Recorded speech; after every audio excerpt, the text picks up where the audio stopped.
আসসালামু আলাইকুম, কেমন আছেন সবাই? আশা করি সবাই ভালো আছেন।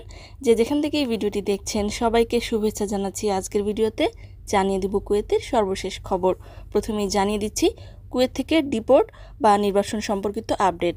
কুয়েতের বর্তমান স্বরাষ্ট্রমন্ত্রী, উপপ্রধানমন্ত্রী এবং প্রতিরক্ষা মন্ত্রী শেখ ফাহাদ আল ইউসুফ কুয়েতে বসবাসরত অবৈধ প্রবাসীদের আবাসিক লঙ্ঘন দূর করার লক্ষ্যে কুয়েতের চলমান প্রচারণার অংশ হিসেবে সিদ্ধান্ত নিয়েছে যে প্রতি মাসে কুয়েত থেকে 7,000 থেকে 8,000 অবৈধ প্রবাসীদেরকে তাদের নিজ নিজ দেশে ডিপোর্ট বা নির্বাসন করা হচ্ছে এবং এই পাঠিয়ে দেওয়া অবৈধ প্রবাসীদের ফিঙ্গারপ্রিন্ট রেখে ব্ল্যাক লিস্টেড করে পাঠিয়ে দেওয়া হচ্ছে। তারা পুনরায় কুয়েতে প্রবেশের সুযোগ পাবে না। জানিয়ে দিচ্ছি বায়োমেট্রিক ফিঙ্গারপ্রিন্ট সম্পর্কিত আপডেট। একটি আরবি দৈনিকে প্রকাশ করে বলা হয়েছে যে এ পর্যন্ত কুয়েতে বসবাসরত প্রায় 25 লক্ষ মানুষ বায়োমেট্রিক ফিঙ্গারপ্রিন্টের অধীনে এসেছে, যাদের বায়োমেট্রিক ফিঙ্গারপ্রিন্ট সম্পন্ন হয়েছে। এই 25 লক্ষ মানুষ ছাড়া বাকিরা এখনও পর্যন্ত বায়োমেট্রিক ফিঙ্গারপ্রিন্ট সম্পন্ন করেনি।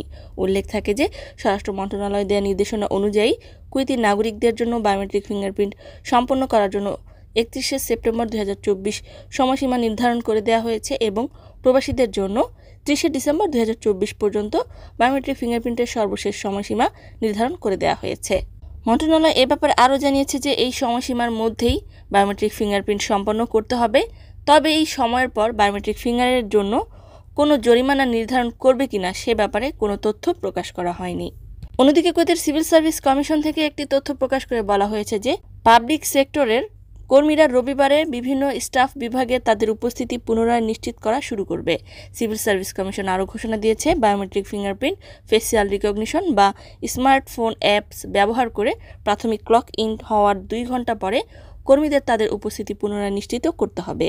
অন্যদিকে কুয়েতে ডোমেস্টিক ওয়ার্কার ভিসা বা 20 নম্বর খাদেম ভিসার ব্যাপারে ইথিওপিয়ান দূতাবাস থেকে জানানো হয়েছে যে গৃহকর্মীর সংকট নিরসনে সকল ধরনের যোগ্যতার সার্টিফিকেট নিয়ে তারা ইথিওপিয়া থেকে কুয়েতে গৃহকর্মী প্রেরণে প্রস্তুত রয়েছে।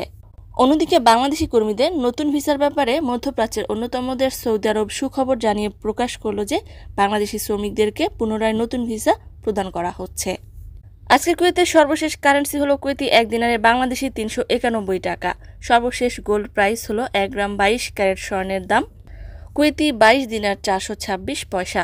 সম্মানিত ভিউয়ার্স, আজকের মতোই ছিল আপডেট। পুরো ভিডিওটি দেখার জন্য ধন্যবাদ। এই ধরনের ভিডিও পেতে চাইলে ইউটিউব চ্যানেলটিকে সাবস্ক্রাইব করে দিবেন, ফেসবুক পেজটিকে লাইক এবং ফলো করে দিবেন। আর যারা পূর্বেই করেছেন সবাইকে ধন্যবাদ। সকলেই ভালো থাকুন, সুস্থ থাকুন। আল্লাহ হাফেজ।